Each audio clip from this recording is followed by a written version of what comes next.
Remember this ad? A haunting reminder of what smoking can do to your lungs. Will this cigarette or BD do? Will this be the one that causes a stroke? Or will it start lung cancer growth?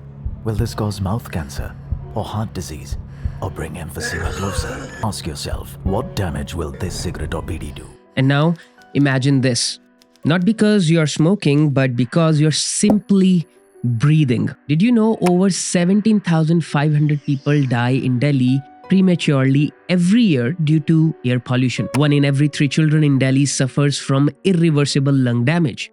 Respiratory illness have surged over 40% in last decade alone. Does this make sense to you? Everyone is in Delhi. I mean, everyone. The president, the prime minister, the chief minister, and the countless other significant people, and yet we do not see any real action. The stupid part is the world knows about it. The Guardian calls it the gas chamber capital of the world. CNN is calling it smoking 20 cigarettes a day. The Sun called it world's dirtiest capital, and BBC said Delhi's air, where every breath is a gamble with death. AQI is right there on your phone.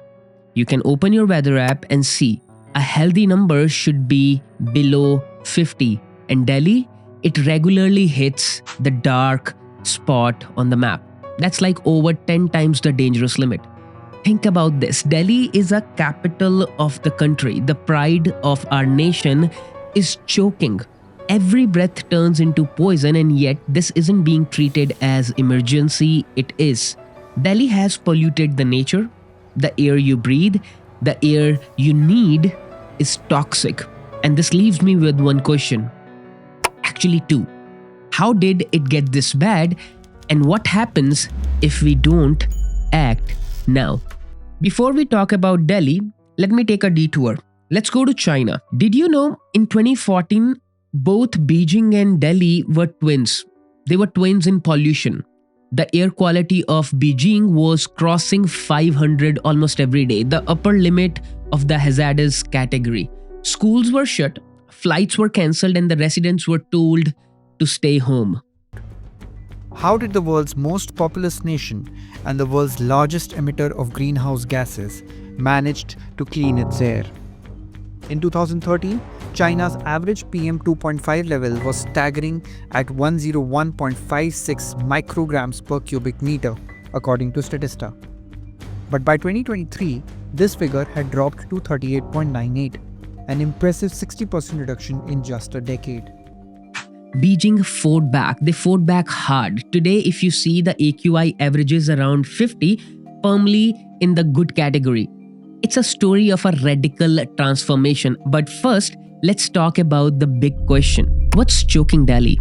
And how did it get this bad? Let's not mince words here. Delhi's air is deadly. It's not just a smoke, it's a poison. And it didn't get this way overnight. This crisis has been years in the making, built on neglect, weak policies, and the failure to act. Delhi has over 11 million vehicles, and they are choking the city air. According to a report by Center of Science and Environment, vehicular emission contribute nearly 30% of Delhi's total air pollution. It's not just cars, it's buses, trucks, two-wheelers, and all of these are spewing toxic gases like nitrogen oxide and carbon monoxide. And then there is this dust. Delhi generate over 1.5 million tons of construction dust every year. Those shiny new high-rises and expressway come at the cost. The particulate matter, smaller than width of human hair, settles in your lungs and stays there, causing irreversible damages. But the problem does not stop there. Every winter, neighbouring states burn over 35 million tons of crop residue, releasing massive plumes of smoke that drift into Delhi. During the season, stubble burning alone contribute over 40% of the city's air pollution, turning Delhi into a gas chamber. On Diwali nights, PM 2.5 level spikes up to 30 times of the safe limit.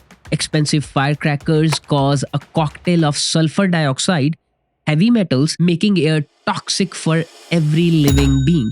But why hasn't there been any change? The answer lies in policy, or rather the lack of it.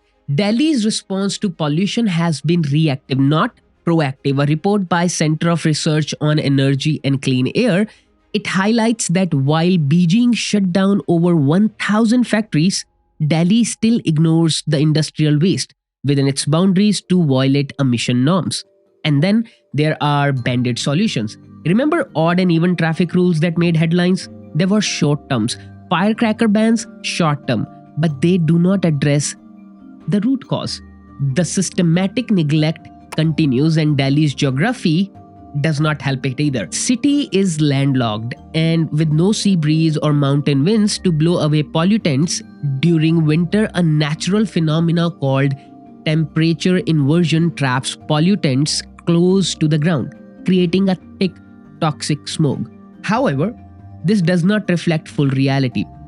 Delhi's air quality remains poor throughout the year, with PM 2.5 level frequently exceeding the safe limits even in summer. Beyond air pollution, the city faces persistent challenge with waste management. Open burning of garbage contributes the air quality issues in Delhi. Noise pollution is another concern, with level often surpassing permissible limits due to traffic, construction, and industrial activities. The headlines rarely talk about the water pollution that also plagues the city. The Yamuna River, a crucial lifeline to the city, is contaminated with industrial effluents and sewage, posing significant health risk to the residents of the city. These environmental issues persist year-round, yet they seldom receive the attention they deserve from the citizen and policymakers alike. But the bigger question is, what will happen if we don't act now? Let's start with the health. A study by Energy Policy Institute at the University of Chicago found that living in Delhi reduces life expectancy by 9 years. Cases of asthma, lung cancer, and heart diseases are already surging, overwhelming our healthcare system that we saw how it was broken in COVID-19. Delhi's biodiversity is at risk. Green cover is shrinking, and the Yamuna River, once a lifeline, is turning into a toxic drain. If this continues, the damages will be irreversible. And then there is economy. Pollution costs Delhi over 70,000 crores annually in healthcare expenses and lost productivity. Businesses are reconsidering investment, and professionals are moving out of city.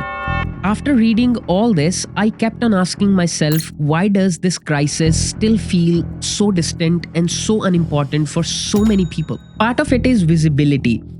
See, you can see a flood or feel an earthquake, but pollution is silent and it's invisible until it isn't. The effect creeps up slowly: chronic illness, reduced life expectancy, but by the time they are undeniable, the damage is done, and part of it is normalization.